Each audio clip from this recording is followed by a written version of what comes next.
নমস্কার, আমি সুপর্ণা রান্নাঘরে আরেকটা রেসিপি নিয়ে চলে এসেছি। তো আজকে আমি আপনাদেরকে দেখাবো বাড়িতে খুব ভালোভাবে পুরি কিভাবে বানাবে। মশলা টশলা দিয়ে খেতে খুবই ভালো হয়।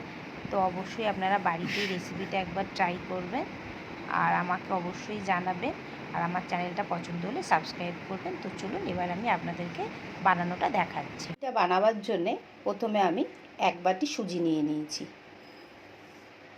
সুজিটা নিয়ে নিয়েছি। এবার এর মধ্যে অল্প একটুখানি জল দিয়ে দেবো, বেশি জল দেব না, অল্প একটু জল দিয়ে এটাকে 15 মিনিট একটু রেস্টের জন্য রেখে দেবো। 10 মিনিট হয়ে গেছে। এখন সুজিটা আমাদের অনেকটাই ফুলে গেছে। এবার এর মধ্যে আমি একটা আলুকে সেদ্ধ করে নিয়েছি। এটার মধ্যে পড়ে গেল। এটার মধ্যে আমি গ্রাইন্ড করে নেব। আলুটা দিয়ে দিয়েছি। এবার আমি হাফ চামচ এর মধ্যে চিলি ফ্লেক্স দিয়ে দিলাম। এটা অপশনাল, যদি মনে হয় বেশি ঝাল খেতে পছন্দ নয় তাহলে দেবেন না। এবার হাফ চামচ আমি গোটা জিরে দিয়ে দেবো। গোটা জিরে এটার মধ্যে দিয়ে দিলাম। আর অল্প একটুখানি কাঁচা লঙ্কা দিয়ে দেবো। অল্প একটু নুন দিয়ে দিলাম। বেশি করে ধনেপাতা দিয়ে দিলাম। দিয়ে এগুলোকে ভালোভাবে আগে একটু মিক্স করে নেব। খুবই ভালো হয় এই পুরিটা, অবশ্যই আপনারা বাড়িতে ট্রাই করবেন। আর আমার রেসিপিগুলো যদি আপনাদের পছন্দ হয় তো লাইক করবেন, কমেন্ট করবেন, সাবস্ক্রাইব করবেন আর আমাকে ফলো করবেন। এবার আমি 1 কাপ ময়দা দিয়ে দিলাম।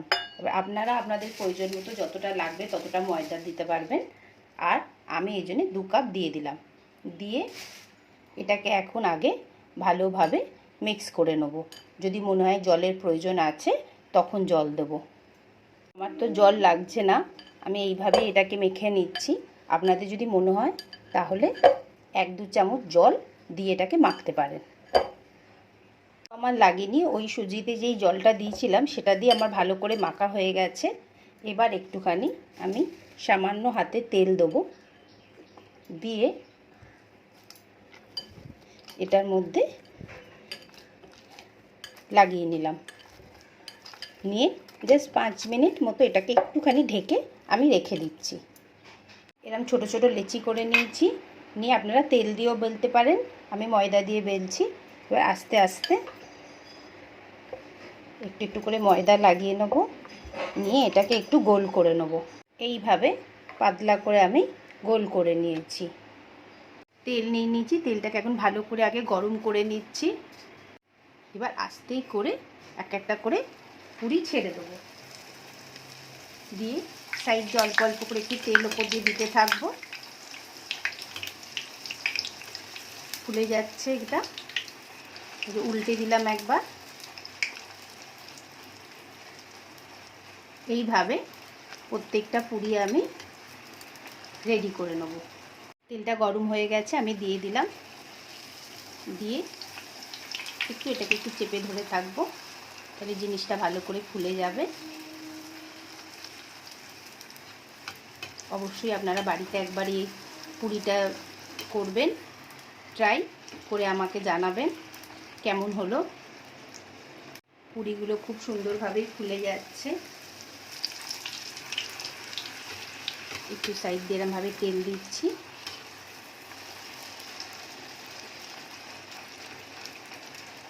তো আমার রেডি হয়ে গেছে। তার সাথে আমি একটা তরকারিও দিয়েছি। এই তরকারি রেসিপিটা আমি একদিন আপনাদেরকে দেখাবো। যেভাবে আমরা কচুরির দোকানে বা মিষ্টির দোকানে যেভাবে তরকারিটা দেয় ওরা, ঠিক সেইভাবেই বানিয়েছি। আর পুরিগুলো তো খুবই সুন্দর হয়েছে, নরম হয়েছে, ক্রাঞ্চি হয়েছে। আর অবশ্যই আমার রেসিপিটা ফলো করবেন। আপনাদের কেমন লাগলো আমাকে নিশ্চয়ই জানাবেন। তো আবার আরেকটা নতুন রেসিপির সাথে খুব তাড়াতাড়ি আসবো।